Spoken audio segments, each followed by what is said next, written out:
Nah, pendaftaran elektronik ya tadi juga saat ini sudah dimulai dan kita sekarang terus melakukan alih media sampai nantinya semuanya kita masuk dalam suatu big data yang pertanahan tata yang mana tujuan kita adalah untuk menyiapkan kita menjadi institusi yang bisa memberikan pelayanan secara cepat, transparan, dan sebagainya. Jadi yang sempat ramai dan juga dibahas adalah sertifikat elektronik. Ini sertifikat elektronik berada di ujung, ya. Kita masih banyak proses yang harus dijalani. Tetapi ada bagian daerah-daerah yang saat ini sudah siap secara fisik. Tapi kita akan pilih tentu instansi dan juga lokus mana yang bisa diberikan sertifikat elektronik. Karena kita sudah 75 tahun lebih Indonesia merdeka, kita saatnya juga masuk. Kalau kita menunggu pendaftaran tanah itu lengkap, baru dimulai 2025, sudah terlalu terlambat. Sementara masalah digitalisasi adalah suatu yang keniscayaan yang saat ini semua sudah melakukan transaksi transaksi digital atau elektronik. Nah, ini bagian yang nanti akan diterangkan kalau jika ditanya. Baik Pak Sekjen, mungkin saya coba masuk ke beberapa pertanyaan yang sudah masuk juga ke chat dan ke WA. Yang pertama dari Pak Ari Yulianto dari PWI Jaya, Pak Sekjen, Pak Iman Arif. Bagaimana Kementerian ATR BPN menyikapi perkembangan teknologi digital, khususnya dalam pemetaan lahan atau tanah, sehingga memudahkan akses bagi masyarakat untuk mengetahui posisi lahan yang terdapat dalam sebuah sertifikat. Itu, Sekjen. Baik. Jadi mungkin di sini juga sambil diperkenalkan bahwa kita saat ini teknologi pengukuran pun sudah menggunakan satu sistem teknologi yang langsung menggunakan kalau kita sebutkan RTK, di mana koordinatnya langsung ketahuan ya, walaupun tidak ada patoknya hilang atau secara koordinat dia akan terpetakan. Namun sebenarnya kalau ingin mengetahui masyarakat yang sudah punya sertifikat, apakah sertifikat saya ini sudah valid atau belum, ataupun mungkin posisinya di mana dan sebagainya. Kita bisa punya aplikasi namanya Sentuh Tanahku. Aplikasi Sentuh Tanahku ini akan kita perluas sosialisasi kepada masyarakat, karena kita justru ingin dapat feedback dari masyarakat bahwa sertifikat saya nomor sekian itu bisa di-download ya di aplikasi Sentuh Tanahku dan bisa dicek. Kami sudah mengecek sendiri, tanah saya sendiri, baik dan sebagainya. Nah, ini adalah bagian yang makanya kita mulai memperkenalkan. Walaupun mungkin saatnya ya tadi kita akan terus-menerus mengingatkan masyarakat gunakan aplikasi-aplikasi tersebut untuk membantu kita. Jadi apabila tidak ada beda namanya, jalannya, ini kita bisa perbaiki. Demikian Pak Indra.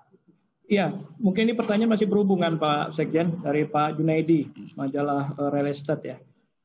Layanan apa saja yang sudah disiapkan oleh ATR BPN yang bisa online Pak, daring, jadi nggak perlu lagi fisik harus ke kantor BPN. Apa saja Pak?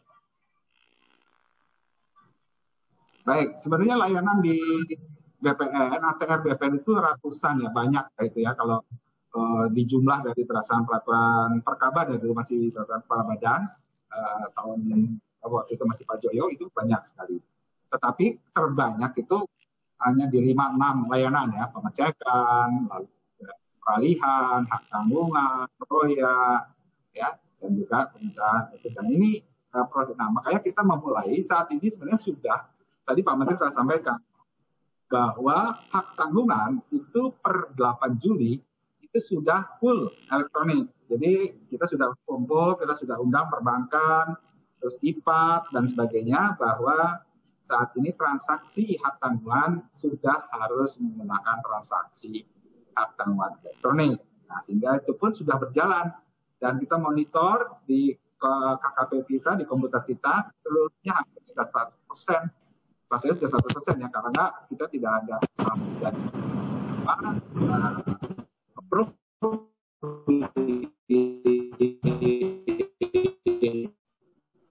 Pusdatin bahwa semua sudah aktif. Lalu anuan elektronik tersebut dan patroyanya karena semuanya masalah di Starum. Nah itu kan juga mengenai informasi tata ruang. Itu juga sudah kita bisa melihat dari aplikasi di Starum tersebut terhadap pemanfaatan ruang dan tanah di lokasi-lokasi tertentu. Nah, yang berikutnya lagi adalah per Januari kemarin, memang pengecekan elektronik ada PR juga buat kita pada tanah-tanah yang belum tervalidasi. Jadi pada saat dicek belum, kita akan segera lakukan. Tapi justru itu yang kita butuhkan, sehingga kita mempercepat validasi data-data kita.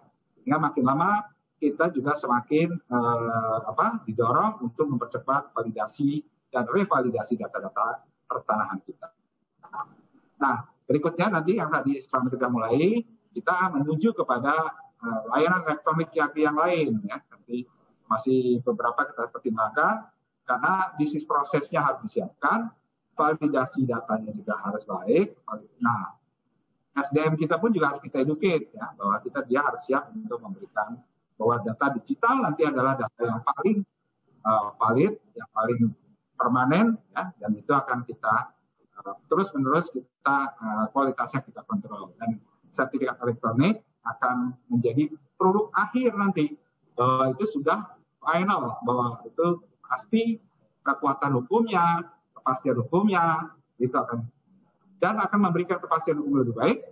Tidak usah khawatir nanti kalau itu sertifikatnya hilang, sertifikatnya kebakar, terus nanti tidak akan ada lagi duplikat sertifikat atau palsu dan sebagainya, karena semua ada basis data dalam data digital kita. Nah itulah kita berkembang, tapi kita bertahap nih, karena tidak semua wilayah sudah siap. Jadi kita akan mulai pada wilayah-wilayah siap, lalu institusi yang mungkin tidak terlalu dinamis. Contoh kalau mungkin masyarakat yang masih jual beli pecah dan sebagainya, itu mungkin masih itu. Tapi kalau instansi pemerintah, badan hukum, dia kan sudah tetap, dan peta bidangnya di kota-kota tertentu sudah rigid.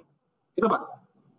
Iya, yang paling bermanfaat sekarang yang langsung terasa itu Pak Sekjen, yang informasi zona nilai tanah itu. Jadi semua harga sesuai NJOP itu sekarang udah dengan sangat mudah diakses ya. Kalau dulu kan kita harus cari kemana-mana dulu ke kantor kelurahan segala. Itu banyak sekali manfaatnya itu Pak Sekjen. Yang banyak kelihatannya pertanyaan terkait ke sertifikat elektronik ini Pak Sekjen. Supaya kita bisa mulai ya, karena ini sampai hari ini masih viral. Tapi masih ada yang positif juga, negatif juga. Saya tadi pagi dapat WA dari Bu Afiliani ya, ekonom kita. Beliau melihat sangat positif ini karena ada kepastian hukum dan ini bisa lebih cepat untuk investasi ya. Ini menarik ini Pak. Dan ini sesuai dengan planningnya di ATR BPN ya. Oke Pak, ini agak teknis juga ke sertifikat elektronik. Ini mulai kapan diberlakukan Pak? Oke, baik. Saya jelaskan ya bahwa Permen elektronik, Peraturan Menteri nomor 1 ya tahun 2021 ini mengenai sertifikat elektronik memang sudah diluncurkan. Dan mengapa harus ada lebih dulu payung hukumnya sebelum kita mengeluarkan produknya, kan begitu. Kalau nggak mungkin kita keluarkan produknya tanpa ada regulasinya lebih dahulu.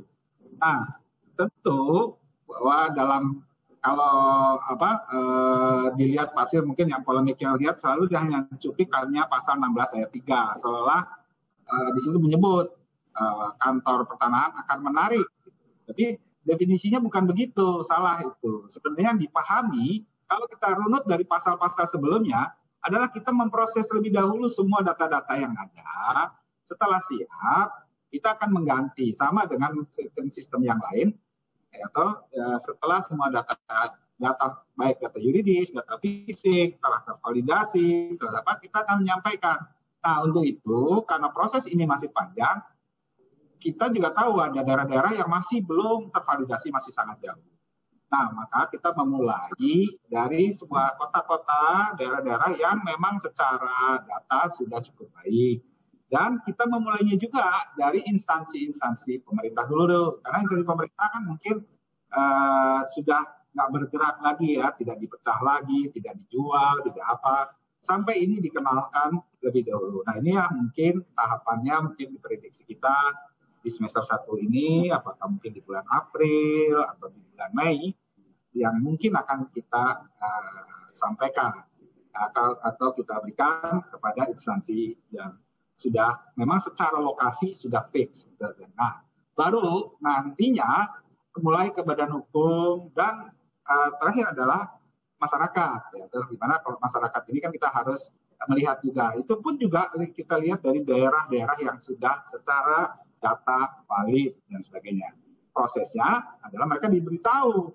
Nah, setelah itu tadi jangan, tentunya kan kalau sudah ada sertifikat elektronik, jangan ada 2 sertifikat, kan begitu. Itulah sebenarnya prosesnya nanti mengganti. Jadi BPN tidak akan proaktif. Tadi Pak Menteri mengatakan, bahkan jangan layani jika ada yang mengaku petugas BPN menarik sertifikat, tidak akan ada. Jadi itu prosesnya nanti kita sendiri yang akan melihat kesiapannya, lalu nanti secara bertahap. Nah ini kebetulan permennya regulasinya keluar, maka kita secara bertahap akan melaksanakan. Itu Pak Indra. Ya, baik Pak Sejen. Teman-teman dari manapun di PWI yang ingin menyampaikan pertanyaan langsung bisa menggunakan fasilitas chat yang ada atau WA. Masih ditunggu. Kalau ini pertanyaan sudah sangat banyak yang masuk ke saya. Pak Sekjen, ini pertanyaan kelihatannya dari ini nih, dari pengusaha ini Pak Hendra. Bagaimana jika sertifikat asli sebagai jaminan bank dan sudah dihipotek atas nama bank? Jika memakai cara baru, apa yang dipegang oleh bank sebagai jaminannya? Itu pertama. Yang kedua, bagaimana sertifikat bersih sama sekali tidak dalam jaminan? Jika kita mau jadikan jaminan, bank mau jual dasarnya apa? Bisa di Pak. Ya. Ya, Pak Menteri sudah sampaikan ini. Sebenarnya kan begini. Ya. Jadi kan kita sekarang sudah mulai bermigrasi layanan hak tanggungan manual dengan dokumen manual saja sudah bisa hak tanggungan elektronik gitu. Apalagi nanti sertifikatnya dalam bentuk sertifikatnya dalam bentuk elektronik. Nah, tentu dalam hal ini kalau kita sudah mengeluarkan sertifikat elektronik, pasti data tersebut valid dan aman. Jadi transaksi akan jauh lebih mudah, ya. Dan perbankan pasti bisa kan link host to host dengan kita dan sebagainya. Jadi sebenarnya justru akan meminimalkan terjadinya tadi.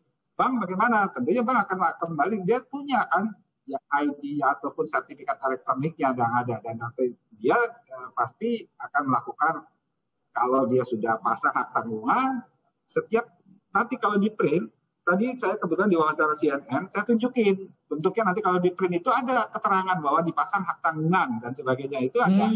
Begitu hak tanggungannya selesai, itu di print lagi hilang dan sebagainya. Jadi itulah bagian yang ada. Jadi tidak perlu kekhawatiran itu, justru sekarang prosesnya nantinya akan jauh lebih cepat dan lebih mudah. Jadi tidak perlu mungkin proses harus antri ke BPN dan sebagainya. Nah, ini akan memudahkan kita untuk memberikan pelayanan, dan tadi hilangnya pemalsuan sertifikat, hilang warkah, hilang apa, itu akan diminimalkan. Dan tentu kita harus memulai dari situ untuk mencegah, meminimalkan terjadinya katakanlah hal-hal permasalahan di pertanahan. Pak Sekjen, ini hanya dari teman wartawan dari Kendari ya, Pak Mas Gafar. Apakah bisa ada jaminan bahwa penerbitan sertifikat elektronik ini akan menekan kasus-kasus penggandaan sertifikat atau tumpang tindih atau apapun lah pemalsuan yang terkait dengan sertifikat? Oke, baik. Yang pertama tadi bahwa sertifikat elektronik ini kan produk akhir ya dari suatu data. Jadi kita harus memastikan data spasial, peta bidang tanah kita itu antara di lapangan dan di komputer itu benar, valid, sesuai. Lalu data-data yuridis itu surat ukurnya, gambar ukurnya, peta bidangnya dan sebagainya. Dan data yuridis ya, lengkap semuanya prosesnya sampai dalam buku tanah tersebut terdigitalisasi atau masuk dalam alih media yang tadinya adalah mungkin dalam bentuk analog, warkah. Nah sekarang, ini kan warkah ini kan sangat rentan kebakaran lah atau hilang oleh oknum dan sebagainya. Nah ini kalau sudah masuk dalam data digital, tentu pasti data itu akan aman. Dan sistem kita pun juga akan punya mirror. Jadi Pusdatin kita tuh punya dua, kita akan membangun dan sebagainya bahwa security sistemnya akan beda. Lalu yang kedua, apakah akan mengurangi? Ya jelas, artinya gini, yang namanya oknum-oknum yang katakanlah tikus-tikus mengambil dokumen warka itu kan pasti kan hilang. Ya, itu kan tidak terjadi. Lalu memasukkan sertifikat. Baru saja Menteri bersama kepolisian itu menangkap, mohon maaf ya, notaris PKT yang palsu. Ya, dia itu dengan cara begini, orang itu mau dia jual beli, dia bilang, oh ini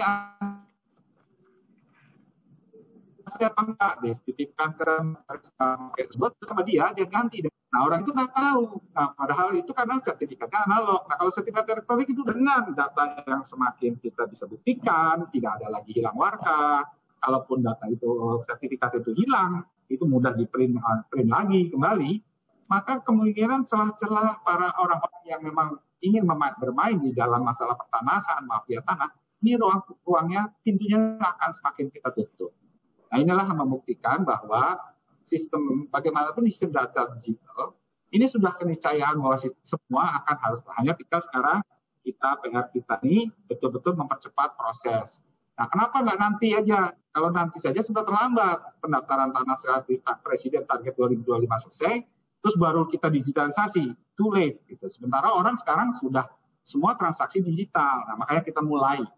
Nah, dikenalkan dulu nanti tahapan demi tahapan, instansi demi instansi yang mungkin sudah lebih mudah di-educate. Itu Pak. Pak Sekjen, pernah ada hitungan nggak berapa sih efisiensi atau penghematan yang didapat dibanding kalau kita tetap menggunakan sertifikat fisik seperti yang sekarang ya? Kita kalau menghitung efisiensi dan menghitung itu kan tidak hanya sekedar jumlah nilai blanko dengan sertifikat elektroniknya kan itu. Tetapi kita lihat adalah manfaat benefit yang lebih luas kan gitu. Nah, satu benefit yang lebih luas adalah kemudahan bertransaksi, kemudahan dan pelayanan. Itu kalau dinilai kan sebenarnya membuat perputaran satu ekonomi akan jauh lebih cepat kan gitu. Dengan contohnya hak tanggungan elektronik aja itu kan harusnya proses lebih cepat. Pengecekan secara elektronik lebih cepat.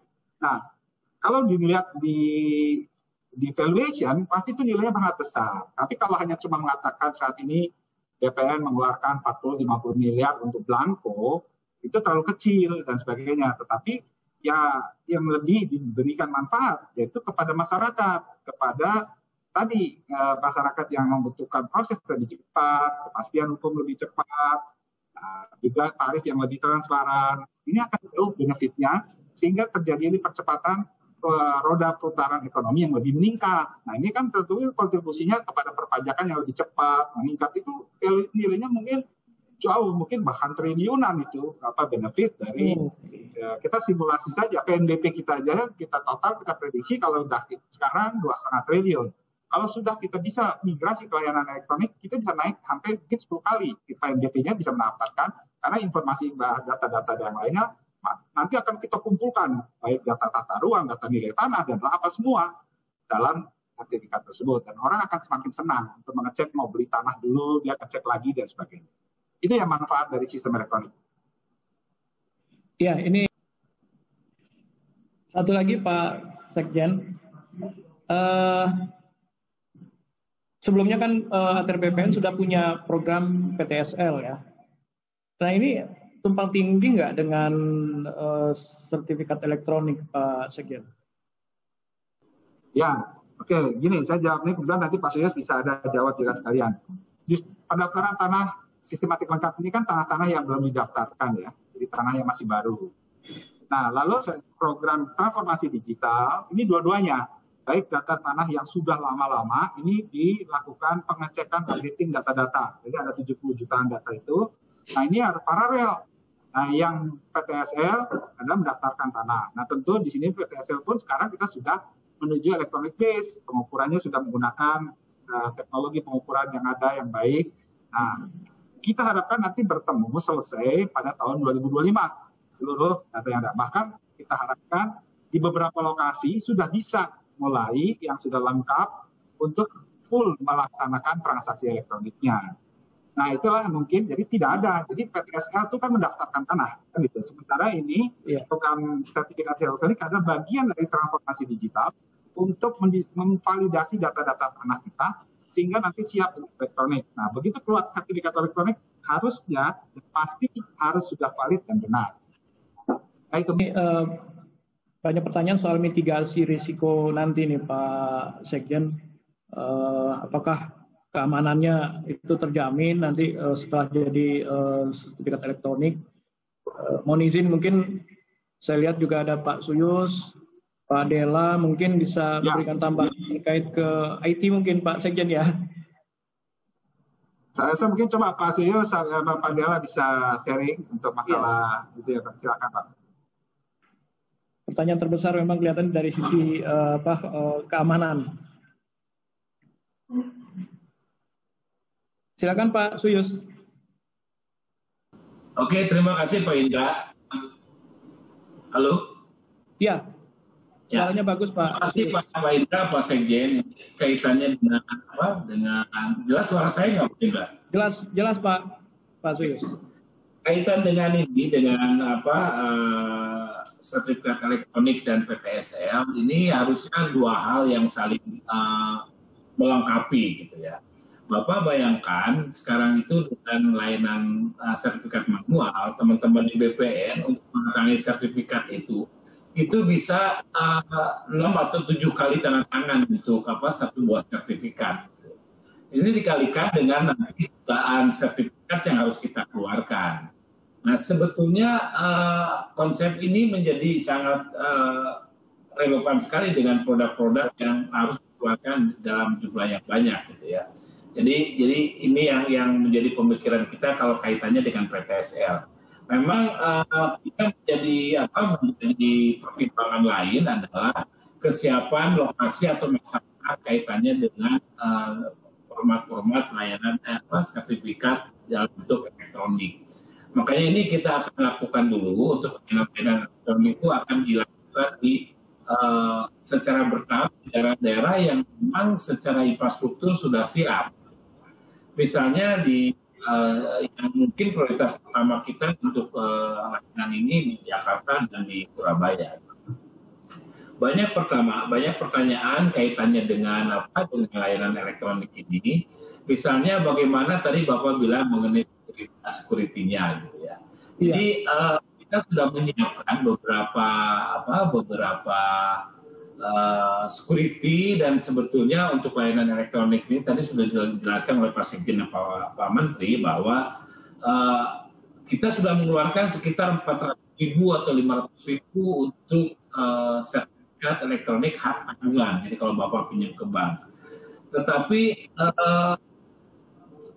Pak, sebentar saya break dulu ya, telepon sebentar aja 5 menit.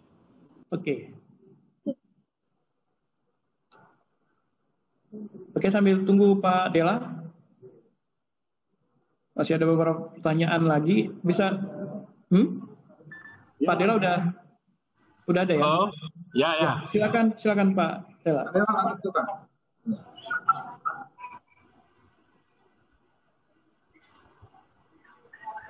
Halo, Dra. Silakan Pak Dela. Silakan Pak.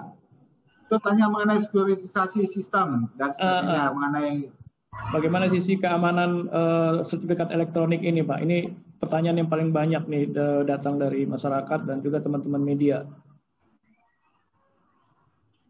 Ya, baik Pak. Terima kasih Pak Sekjen, terima kasih Bapak-Bapak semua. Jadi begini, sistem keamanan kita itu sudah kita pikirkan supaya teknologi yang kita pakai itu sesuai dengan persyaratan teknologi dalam industri, Pak. Ya, jadi seperti kita mau melakukan antara lain ya, yang dalam jangka pendek misalnya seperti sertifikat elektronik, kita itu juga mau mengembangkan di data center kita itu untuk juga kita mendapat sertifikat ISO 27001 misalnya ya. Jadi pengamanan data, assessment terhadap data, network data, jaringan dan lain-lain itu kita targetkan kita sertifikasi secara internasional ya. Jadi apabila kita mendapat sertifikasi itu, maka kita itu berarti beroperasi dalam standar industri yang sudah terbukti bahwa secara pengamanan itu diakui oleh industri itu sendiri, Pak ya. Nah, jadi itulah yang kita lakukan. Jadi kalau misalnya orang, misalnya kalau orang berpikir, wah nanti nomor saya misalnya dirubah, nggak bisa. Karena kan dia ada recordnya, ada audit trailnya, siapa yang masuk ke dalam itu, siapa yang merubah dari IP berapa. Dan kalau orang yang tidak punya kepentingan pasti diblokir oleh sistem sendiri, begitu. Gitu. Ya. Jadi itu yang sudah kita pikirkan ya. Tapi yang paling penting kita akan menargetkan supaya kita mensertifikasi diri dengan ISO 27001 antara lain ya Pak ya, untuk keamanan data. Begitu kira-kira Pak Sekjen dari saya. Mungkin pernah ada standar dari luar negeri yang pernah pakai teknologi ini Pak Dela? Oh ya, kita juga bekerja sama dengan ini Pak, dengan berbagai lembaga internasional juga, antara lain World Bank. Juga dalam proses transformasi digital itu kita bekerjasama dengan Melbourne University dari Australia. Jadi mereka juga share tentang experience mereka yang mereka lakukan, misalnya seperti di Australia, di New Zealand, di Korea juga memakai hal yang sama. Jadi kita juga belajar, kita membenahi karena begini. Nanti kan teknologi yang mau kita pakai itu kita mau berubah dari konsep data warehouse itu menjadi big data. Kan data pertahanan itu mau kita benerin, kita mau supaya dia menjadi sebuah informasi yang punya nilai ekonomis, yang punya nilai komersial ya Jadi kita ke depan itu data itu akan menjadi basic pengelolaan yang sangat sangat strategis bagi kita, karena makanya konsepnya kita mau ke big data. Nah, kalau big data kan kita bisa tidak hanya bisa membuat berbagai informasi yang punya nilai ekonomis. Misalnya begini, Bapak mau lihat berapa kali sih kenaikan tanah di daerah tertentu. Nah, itu bisa kita hadirkan di informasi pertanahan semacam itu. Nah, itu tentu saja harus memakai teknologi big data. Nah, kalau orang memakai teknologi big data, maka seperti kelaziman industri sekarang itu pasti kita akan memakai security seperti blockchain misalnya ya Pak. Dan lain. Jadi perubahan-perubahan data itu nggak bisa dilakukan oleh seseorang karena dia harus dimonitor oleh noding-noding yang nanti harus mengupload semua perubahan. Itu antara lain dari segi security. Jadi kita juga bekerja sama dengan luar juga. Oke, ini pasti sudah diuji cobakan Pak Dela ya? Oh udah Pak ya. Jadi yang kita lakukan sekarang ya kita siapkan.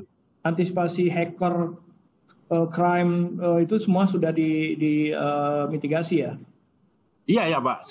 Kita juga lokal kan kita bekerja dengan BSSN juga Pak untuk cryptingnya kan gitu. Jadi kita juga bekerja sama sangat erat dengan teman-teman di BSSN untuk untuk keamanan cybernya. Iya, Pak Dela ini agak teknis juga. Artinya data sertifikat kita yang nanti ada di big data tadi itu tidak bisa dibuka atau diakses oleh orang lain kan?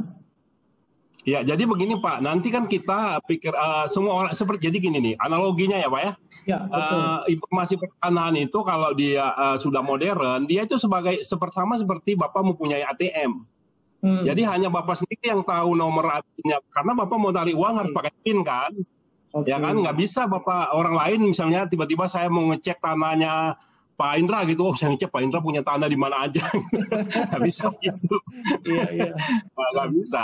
Yang hanya bisa dilihat orang itu adalah informasi yang sifatnya umum Pak. Ya, jadi misalnya saya mau lihat perusahaan properti mungkin tadi Pak kasih mengenai kemudahan buat berusaha kan, misalnya perusahaan properti mau bikin apartemen di salah satu daerah katakan di Bekasi. Nah, dia mau lihat tuh tanah di sekitar itu tuh berapa sih kenaikan nilai ekonomisnya begitu ya. Itu satu, bisa dia lihat dari situ. Misalnya di situ tuh rata-rata tanah itu berapa orang punya rumah di daerah situ, rata-rata tanahnya berapa meter persegi, ya kan, rata-rata traffic sertifikat orang berjual di sini itu seberapa tinggi dan lain-lain. Nah, informasi semacam itu bisa kita monetize. Tapi kalau orang mau ngecek tanahnya Pak Indra ada di mana aja, saya ketik nama Pak Indra Utama itu bisa. Itu sebagian kekhawatiran juga itu, Pak. Iya, itu dia.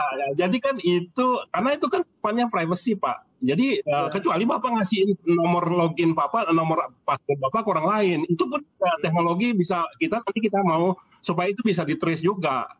Itu kenapa kita mau pakai juga teknologi untuk men-trace hal yang ada ke irregularities ya dalam assessment informasi itu kita pikirkan, karena itu Pak Menteri sangat concern Pak ya dengan hal-hal semacam itu.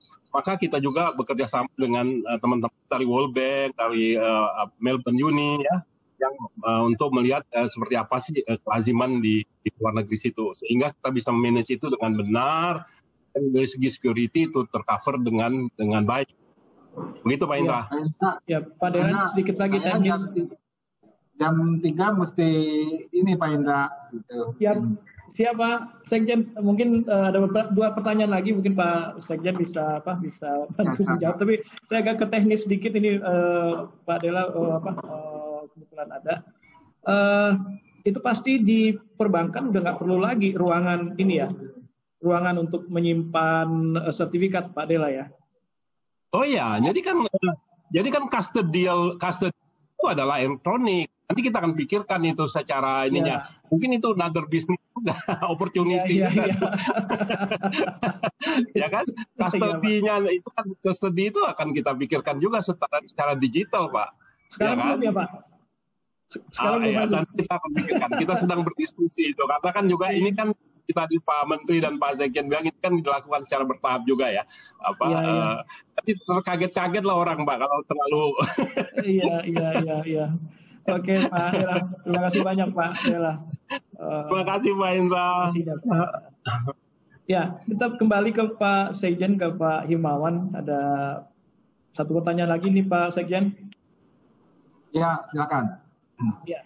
Pak Sekjen, ini sertifikasi ini saya lihat sih ibarat pisau bermata dua ini. Ya, yang satu ini membuat masyarakat yang punya sertifikat ini menjadi bankable nih kan. Karena tanahnya bisa diagunkan, bisa ke bank, dia bisa dapat dana ya untuk apapun lah, untuk bisnis atau untuk beli yang konsumtif kan. Tapi di sisi lain juga mereka bisa kehilangan aset juga karena liquid kan. Bisa buat yang lain-lain juga ini. Gimana Pak Sekjen melihat kondisi ini Pak? Apa benar begitu Pak? Saya rasa tidak begitu ya, karena kan kita secara sistem dan ketentuan hukumnya kan sama. Yang tadinya bentuknya sertifikat yang hijau itu sekarang kan sertifikat hijau itu sebenarnya sudah ada yang datanya di kita pasti sebagian besar sudah terdigitalisasi Pak. Jadi memang cuma produknya aja belum kita keluarkan sertifikat elektronik kan begitu. Jadi tidak berarti malah jadi seolah-olah akan jadi malah hilang karena itu sifatnya virtual dan sebagainya. Tidak. Secara ketentuannya itu semua proses itu juga yang buku tanah ataupun sertifikat tersebut itu semua sudah kita lakukan sekarang secara bertahap. Jadi kalaupun sekarang sertifikatnya masih bentuknya ada, tapi semua kan ditransaksikan yang ada di komputer kita tuh tidak lihat itunya. Semua itu kita catat memang di buku tanahnya. Tapi di dalam buku tanah digital itu sudah terupdate Pak. Jadi itu nggak ada masalah Pak. Gitu. Jadi yang tadinya orang pegang uang, sekarang kan pegang cukup transfer aja, pakai mobile phone, atau apa itu sebenarnya begitulah. Gitu. Jadi sebenarnya sama, hanya tadi bentuknya yang kita rubah kan gitu. Tapi ini masih panjang Pak, jadi masyarakat tidak perlu khawatir. Kita masih melakukan tadi, menguji dulu seluruh data-data dan lokasi mana yang paling siap dan instansi mana yang jadi sangat. Jadi isu mengenai penarikan itu tidak benar. Jadi tidak benar, itu yang harus hukumnya penarikan, tapi artinya itu penggantian pada saat telah siap. Iya. Ya, ini mungkin informasi yang sangat penting ya. Tidak ada penarikan besar-besaran untuk sertifikat. Tidak ada. Dan itu nanti akan saya bikin edarannya ke seluruh kepala kantor bahwa tidak akan ada. Dan masyarakat juga tidak perlu khawatir karena itu memang ujungnya nanti kalau sudah ada nggak mungkin ada 2 sertifikat kan Pak, gitu aja. Oke. Pak Sekjen, kebetulan ada Pak Virgo ya. Kapus Datin, mungkin juga bisa menambahkan. Pak Virgo, silakan Pak, langsung. Berhubung Pak Sekjen sampai jam... Saya pikir tadi Pak Dela sudah menjelaskan cukup baik untuk masalah teknisnya ya. Jadi ada Pak.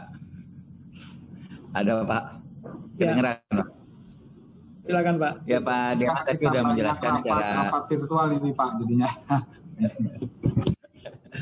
Jadi Pak Dela tadi sudah menjelaskan secara teknis. Saya pikir saya cuma mau menambahkan bahwa sertifikat elektronik ini cuma perbedaan bentuk aja, perbedaan media lah mungkin supaya nggak terlalu bombastis seolah-olah bahwa kita sekarang emang... Suaranya nggak keluar Pak Virgo. Halo? Iya. Kedengeran Pak? Kedengaran di sini Pak Virgo. Oke. Jadi ini sebetulnya cuma masyarakat yang tadinya memegang sertifikat kertas sekarang berubah jadi sertifikat elektronik. Tujuannya apa? Tujuannya supaya lebih aman, lebih efisien, mudah penyimpanannya, nggak takut kebakaran, nggak takut dipalsukan dan lain-lain. Soal tadi keamanan kita sudah meningkatkan beberapa keamanan. Bahkan di dokumen sertifikatnya sendiri ada keamanan QR code, ada keamanan hashtag, ada keamanan tanda tangan elektronik yang dijamin BSSN dan lain sebagainya. Dan Pak Indra, bisa saya sampaikan bahwa ini bukan yang pertama kita mengeluarkan sertifikat elektronik. Memang untuk sertifikat tanah, ini yang pertama elektronik. Tapi kita sudah dari September 2019, kita juga sudah mengeluarkan sertifikat elektronik. Namanya sertifikat hak tanggungan elektronik. Ya, beneficiary-nya adalah bank. Dan itu sama persis gitu. Dulu bank pakai sertifikat hak tanggungan yang bentuknya kertas, udah kita rubah jadi elektronik. Dan dengan pengalaman setahun setengah ini kita confident sekarang kita mulai mengekskalasi ini ke sertifikat hak atas tanah. Gitu Pak, terima kasih. Pak Virgo, saya pertanyaan terakhir mungkin ini Dipan. Ini data sertifikat elektronik ini nanti di mana base-nya Pak? Disimpannya di mana Pak Virgo? Oke. Disimpannya di data center. Cuma saya nggak bisa kasih tahu data center saya ada di mana, Pak. Oke. Iya, betul, Pak. Jadi kita punya data center dan kita punya disaster recovery center. Jadi kita udah redundant. Cuma saya nggak bisa kasih tahu ada di mana gitu, Pak. Iya, Pak. Itu sama aja ngasih tahu di mana kas kita, Pak. Iya. Oke, Pak Virgo. Cukup jelas, Pak. Pak Dela, ini jam 3 Pak Sekjen juga udah ada acara lagi. Ya, kita cukupkan sampai di sini. Sebenarnya masih banyak pertanyaan dari teman-teman, tapi yang masih penasaran mungkin bisa tetap mengirimkan pertanyaan melalui chat. Nanti kita akan teruskan ke Pak Sekjen atau teman-teman di Kementerian ATR BPN. Ya, terutama teman-teman PWI yang dari luar kota ini. Oke.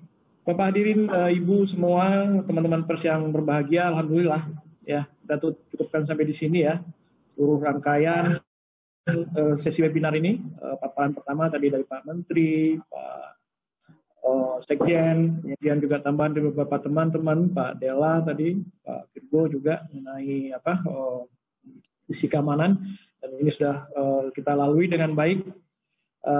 Atas nama teman-teman panitia Hari Pers Nasional, teman-teman PWI, kami ucapkan terima kasih kepada Pak Sofyan Jalil, Menteri ATR BPN, dan kepada narasumber kita yang luar biasa hari ini, Pak Sekjen, Pak Imawan Arif, kemudian dari teman-teman yang juga tadi sempat menambahkan beberapa penjelasan yang sangat-sangat penting ya.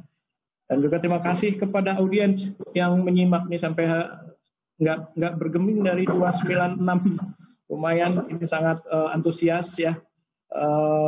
Kita beri aplaus dulu semua nih buat peserta kita. Alhamdulillah, mudah-mudahan program yang akan dijalankan oleh teman-teman ATR BPN bisa berjalan dengan lancar. Kelihatannya ini minta foto bersama ini audiens nih. Bisa dibuka nggak host atau admin? Kita buka dulu semua videonya untuk bisa foto bersama.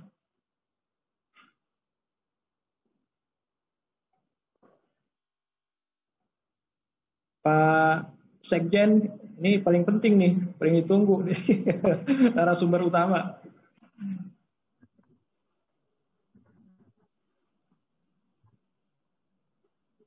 Ya.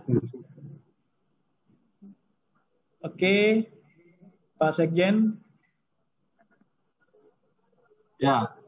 Iya, videonya masih belum keluar, Pak Sekjen. Hah? Oh, saya belum keluar. Sini ada.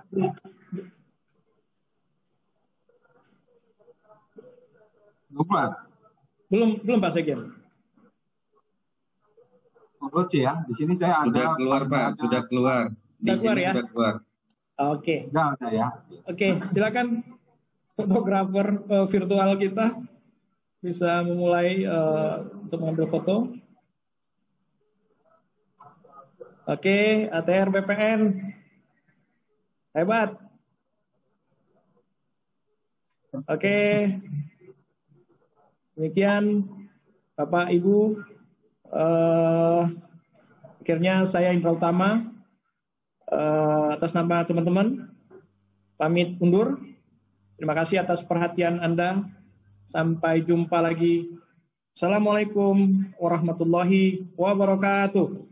Salam sehat semua. Waalaikumsalam warahmatullahi wabarakatuh. Waalaikumsalam warahmatullahi wabarakatuh.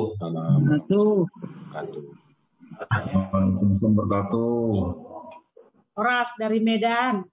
Salam sehat dari mana Papua Barat.